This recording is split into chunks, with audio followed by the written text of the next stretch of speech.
பேப்பரமா படிடா. Hello guys, welcome back to my channel. இன்றைக்கி நம்ம என்ன சம்மரி பார்க்க போகிறோம் அப்படின்னா, ஆன்சைட்டி மான்ஸ்டர். இதை எழுதினவங்க ரோனா மெக்ஃபரான்.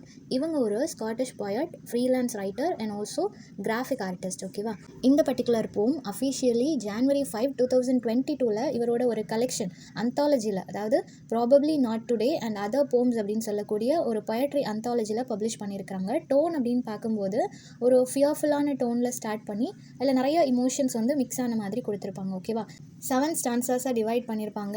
ஏஏபிபி அப்படின்ற மாதிரி கப்லெட்டாக அமைஞ்சிருக்கும். ஆன்சைட்டின்றது ரெஃப்ரைன் மாதிரி நிறைய இடங்களில் கொடுத்துருப்பாங்க. ஐஆம்பிக் மீட்டரும் யூஸ் பண்ணியிருக்காங்க. ஓகேவா, போம் லைன் டிஸ்கிரிப்ஷனில் கொடுத்துருக்கிறேன், அதையும் ஃபாலோ பண்ணிக்கோங்க. எப்படி ஸ்டார்ட் பண்ணுறாங்க அப்படின்னா, ஸ்டான்சா வைஸ் எக்ஸ்ப்ளனேஷன் பார்க்கலாம்.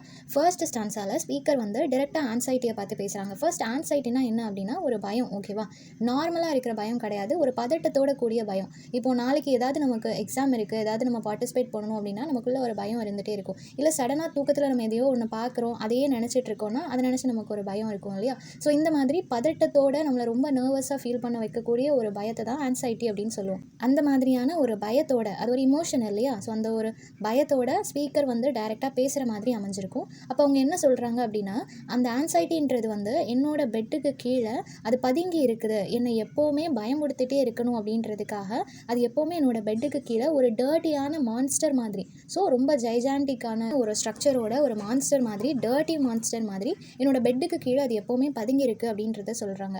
டே பை டே அது ரொம்ப ஸ்ட்ராங் ஆகிட்டே இருக்குது. எப்போனா வென் ஷீ இஸ் அஃப்ரைட், எப்போல்லாம் நான் பயப்படுறேனோ, எனக்கு பயம் வருது அப்படின்னா அதோட சேர்ந்து ஆன்சைட்டியும் வருது, ரொம்ப பதட்டமாகறேன், அதை பற்றியே நான் யோசிச்சுட்டு இருக்கிறேன். ஸோ எனக்கு பயம் வரும்போது எல்லாமே என்னோட ஆன்சைட்டி வந்துட்டு ரொம்ப ஸ்ட்ராங் ஆகுது அப்படின்றத சொல்கிறாங்க.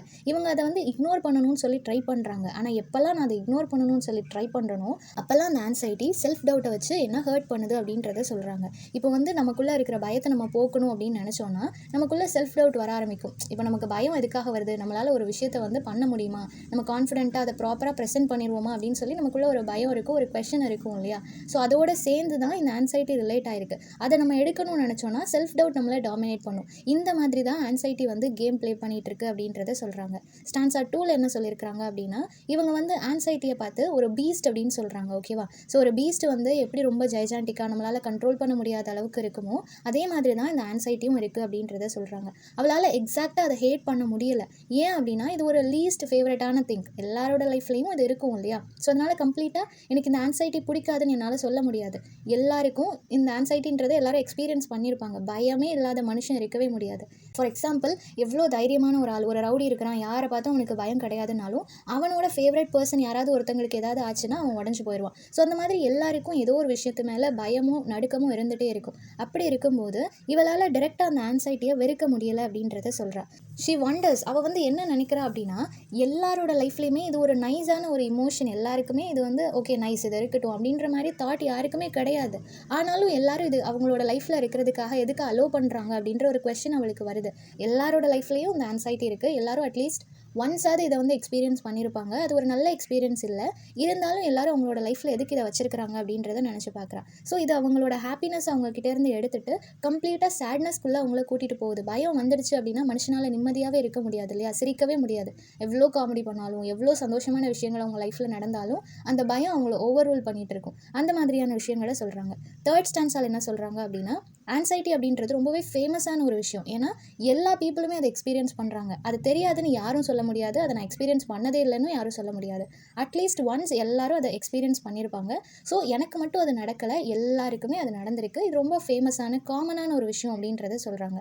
ஸோ ஆன்சைட்டி அப்படின்றது எல்லாரையுமே பாதர் பண்ணிகிட்டே இருக்குது, எல்லாரையும் டிஸ்டர்ப் பண்ணுது, எல்லாரையும் சேடாக ஃபீல் பண்ணக்கூடிய ஒரு இமோஷனாக இருக்குது. இவ சர்ப்ரைஸ் ஆகிற ஒரு விஷயம் என்ன அப்படின்னா, அதுக்கு எவ்வளோ டைம் இருக்குது இல்லையா, எல்லாரையும் ஹர்ட் பண்ணுறதுக்கு அதுக்கு அவ்வளோ டைம் இருக்குல்ல அப்படின்னு சொல்லி நினச்சி பார்க்குறான். ஏன்னா ஆன்சைட்டின்ற இமோஷன் மக்களை வந்து ஹர்ட் பண்ண மட்டும்தான் முடியும், உங்களை சேடாக மட்டும் ஃபீல் பண்ண வைக்க முடியும், எப்போவும் நர்வஸாக வச்சுக்க முடியும். ஸோ அந்த அளவுக்கு இந்த வேர்ல்டில் இருக்கக்கூடிய எல்லா பீப்புளையும் ஹர்ட் பண்ணுற அளவுக்கு அதுக்கு டைம் இருக்குல்ல அப்படின்னு சொல்லிட்டு அவள் சர்ப்ரைஸ் ஆகிறா.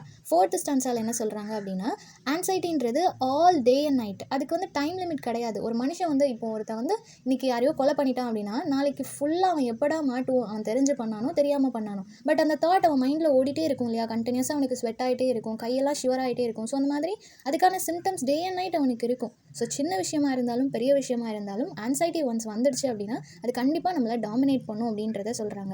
எப்படி ஒரு பெரிய ஒரு பெரிய பூச்சியை வந்து நம்ம இப்போ கரப்பாம்பூச்செல்லாம் எடுத்துக்கிட்டோம் அப்படின்னா அவ்வளோ ஈஸியாக அதை அடிச்சிட முடியாது இல்லையா, ரொம்ப தூரம் அது ஓடிட்டே இருக்கும். ஸோ அந்த மாதிரி ஒரு பெரிய சைஸில் ஒரு பூச்சை நம்மளால் எப்படி சேஸ் பண்ணி அதை அடித்து கொல்ல முடியாதோ அதே மாதிரி இந்த ஆன்சைட்டியும் அவ்வளோ சீக்கிரம் நம்மளால் நம்மக்கிட்டேருந்து விரட்ட முடியாது அப்படின்றது சொல்கிறான். இந்த ஆன்சைட்டி வந்து எப்போவுமே நம்மளை டீஸ் பண்ணிகிட்டே இருக்கும் அண்ட் ஆல்சோ த்ரெட்டன் பண்ணிகிட்டே இருக்கும். ஸ்கேரியான நிறைய தாட்ஸ். இப்போ வந்து நாளைக்கு எக்ஸாம் இருக்குன்னு வச்சுக்கோங்க, நல்லா தான் ப்ரிப்பேர் பண்ணியிருக்கீங்க, ஆனால் உங்களுக்குள்ள ஆன்சைட்டி இருக்குது அப்படின்றப்போ அது உங்களுக்கு நிறைய தாட்ஸ் கொடுக்கும். என்ன மாதிரி அப்படின்னா, ஒருவேளை நான் படிக்காத கொஸ்டின் வந்துச்சுன்னா, ஒருவேளை நான் படித்ததை மறந்து போயிட்டேன்னா, இல்லை ஆப்ஷன்ஸ் வந்து எனக்கு ஏதாவது கன்ஃபியூஸ் பண்ணி விட்டுடுச்சுன்னா, இந்த மாதிரி நமக்கு நிறைய கொஸ்டின்ஸ் வரும் இல்லையா. ஸோ இந்த ஸ்கேரியான தாட்ஸ் எல்லாம் கொடுக்குறது ஆன்சைட்டி. அது ஒன்று த்ரெட்டன் பண்ணிகிட்டே இருக்கும் அப்படின்றது சொல்கிறாங்க. ஸோ அவள் வந்து எப்போவுமே ஷேக்கியாக ஸ்கேர்டாக அவளுக்கு பயமாக இருந்துகிட்டே இருக்குது. இந்த ஆன்சைட்டி அவளுக்குள்ளே இருக்கிறதுனால ஒரு விஷயத்துலையும் அவளால் கான்சென்ட்ரேட் பண்ண முடியல. எப்போவுமே ஷேக்கியான ஒரு ஃபீல் அவளுக்கு இருக்குது. ஆனால் அவள் என்ன டிசைட் பண்ணுறா அப்படின்னா, நான் வந்து ஃபைட் பண்ணணும், அதோட ஃபைட் பண்ணி நான் வின் பண்ணணும். ஆன்சைட்டி கம்ப்ளீட்டாக என்னை விட்டு போகுமான்றது எனக்கு தெரியல. ஆனால் அது என்னை ஓவர் ரூல் பண்ணாமல், அது என்னை டாமினேட் பண்ணாமல், என்னோட தாட்ஸ் எல்லாம் அது வந்து கண்ட்ரோல் பண்ணாமல் நான் பார்த்துக்கணும், அதோட சண்டை போட்டு நான் வின் பண்ணணும் அப்படின்னு சொல்லி நினைக்கிறேன். ஸ்டான்ஸா 5ல் என்ன சொல்கிறாங்க அப்படின்னா, ஆன்சைட்டி என்றைக்குமே என்னை வின் பண்ண முடியாது, என்னை பீட் பண்ண முடியாது அப்படின்றத சொல்கிறாங்க. ஏன் அப்படின்னா, இந்த ஆன்சைட்டி வந்து என்னை வந்து ஒரு மேட் மாதிரி இத்தனை வருஷம் என்னை வந்து கண்ட்ரோல் பண்ணியிருக்கு. இத்தனை வருஷம் வேஸ்ட்டாக போயிடுச்சு அப்படின்னா அதுக்கு ஆன்சைட்டி தான் காரணம். யாராவது ஒருத்தங்களுக்கு ஒரு டேலண்ட் இருக்குன்னு வச்சுக்கோங்களேன், அதை வந்து எக்ஸ்ப்ளோர் பண்ணுறதுக்கு, அதுக்கு ஒரு ஸ்டெப் எடுக்கிறதுக்கு அவங்களுக்கு பயம் இருந்துச்சு அப்படின்னா, சின்ன வயசுலேயே அந்த டேலண்ட்டை அவங்க டிஸ்கவர் பண்ணிட்டாங்க, ஃபிகர் அவுட் பண்ணிட்டாங்க. ஆனால் அதை எங்கே இம்ப்ளிமெண்ட் பண்ணணும், இம்ப்ளிமெண்ட் பண்ணால் ஒர்க் அவுட் ஆகுமா? சில பேர் பிஸ்னஸ் ஐடியாஸ் வச்சுருப்பாங்க, பட் அது வந்து ரொம்ப பர்ஃபெக்டாக அவங்கக்கிட்ட பிளான் இருக்கும், பட் ஸ்டார்ட் பண்ண மாட்டாங்க, அவங்க ஏதாவது இழந்துருவாங்களோன்ற பயத்தில். ஸோ அந்த மாதிரி ஆன்சைட்டி என்னோட லைஃப்பில் நிறைய வருஷத்தை நான் வேஸ்ட் பண்ணுறதுக்கு காரணமாக இருந்திருக்கு. பட் அதுக்காக நான் வந்து ஃபீல் பண்ண போகிறதில்ல அப்படின்றத சொல்கிறேன். ஏன்னா நடந்து முடிஞ்ச விஷயத்தையே நம்ம யோசிச்சுட்டே இருந்தோம்னா நடக்க போகிற விஷயத்தை நம்மளால் பார்க்கவே முடியாது இல்லையா. ஸோ அதனால் நான் வந்து அதுக்காகலாம் ஃபீல் பண்ண போகிறதில்ல. ஆனால் இப்போ நான் வந்து பிளான் பண்ண போகிறேன், எப்படி இந்த ஆன்சைட்டியை வந்து நான் டெஸ்ட்ராய் பண்ணுறது, இதுக்கப்புறம் அதோட நான் ட்ராவல் பண்ணாமல் இருக்கிறதுக்கு என்ன பண்ணணுன்றதை நான் யோசிக்க போகிறேன்.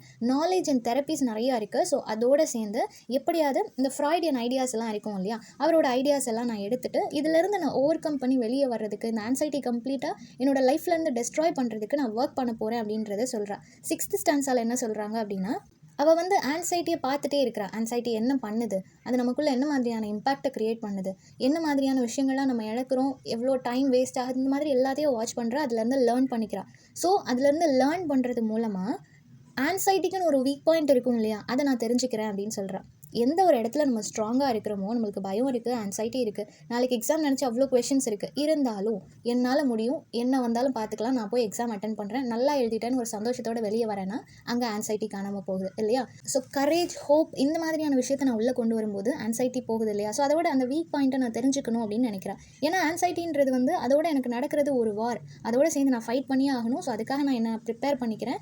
என்னைக்காவது ஒரு நாள் சடனாக அது என்னை விட்டு போகும். ஸோ அந்த மாதிரி அது அவளை விட்டு ஒரு நாள் போகுது. அப்போ அவளுக்கு அவ்வளோ சர்ப்ரைசிங்காக இருக்குது. அவள் நினைக்கிறான், நம்ம வின் பண்ணிட்டோம், ஆன்சைட்டி என்னை விட்டு போயிடுச்சு அப்படின்னு சொல்லி அவள் சந்தோஷப்படுறான். ஃபைனல் ஸ்டான்ஸால் என்ன சொல்கிறாங்க அப்படின்னா, அவளுக்கு ரியலைஸ் பண்ண முடியுது ஆன்சைட்டி என்னை விட்டு போயிடுச்சு அப்படின்றது. ஆனால் உண்மையாகவே கம்ப்ளீட்டாக என்னை விட்டு போயிடுச்சா அப்படின்னு கேட்டால் இல்லை. ஓகேவா. ஸோ அதுவும் அவளுக்கு தெரியுது. யார்கிட்ட இருந்தும் பயம் கம்ப்ளீட்டாக போகாது இல்லையா. அந்த மாதிரி என்கிட்ட இருந்தும் அது கம்ப்ளீட்டாக போகல. அது ட்ரிக்கியான ஒரு விஷயம். என்றைக்கு வேணால் அது என்கிட்ட திரும்ப வரலாம். இப்போது அது என்னை விட்டு போயிருக்குன்னா என்னை டீஸ் பண்ணுற மாதிரி, சரி ஓகே நீ போகணும்னு நினச்சி நான் போயிட்டேன், ஆனால் நான் எப்போ வேணால் திரும்ப வரலாம், அது எப்போ வேணால் திரும்ப வரும்ன்றது அவளுக்கும் தெரியும். அது எக்ஸ்பெக்ட் பண்ணாத நேரத்தில் கூட வரும். நம்ம வந்து எக்ஸாமில் நல்ல மார்க்ஸ் எய்ம் பண்ணிகிட்டு இருக்கும்போது எங்கேயோ ஏதோ தப்பு நடந்து உங்களை வந்து அரியர்னு வந்துச்சுன்னு வச்சுக்கோங்களேன், அப்போ நமக்குள்ளே ஆன்சைட்டி வர ஆரம்பிக்கும். ஸோ இந்த மாதிரி எக்ஸ்பெக்ட் பண்ணாத நேரத்தில் நீ கண்டிப்பாக திரும்ப வருவேன்றது எனக்கு தெரியும் அப்படின்றது சொல்கிறாங்க. ஸோ பயம் அப்படின்றது ஒரு மனுஷனை எந்த எக்ஸ்ட்ரீமுக்கு கூட்டிகிட்டு போகுது, அவன் மைண்ட் செட் எப்படி இருக்குது, அது இல்லைன்னா அதுலேருந்து ஓவர் கம் பண்ணி வரணுன்றதுக்காக அவன் என்னெல்லாம் பண்ணுறான் அப்படின்றத ரொம்பவே அழகாக சொல்லியிருப்பாங்க. ஸோ இந்த சம்மரி எல்லாருக்கும் புரிஞ்சிருக்கும்னு நினைக்கிறேன். நெக்ஸ்ட் என்ன டாப்பிக்கில் வீடியோ போடலான்னு சொல்லி கமெண்ட் பண்ணுங்கள். தேங்க்யூ ஃபார் வாட்சிங்.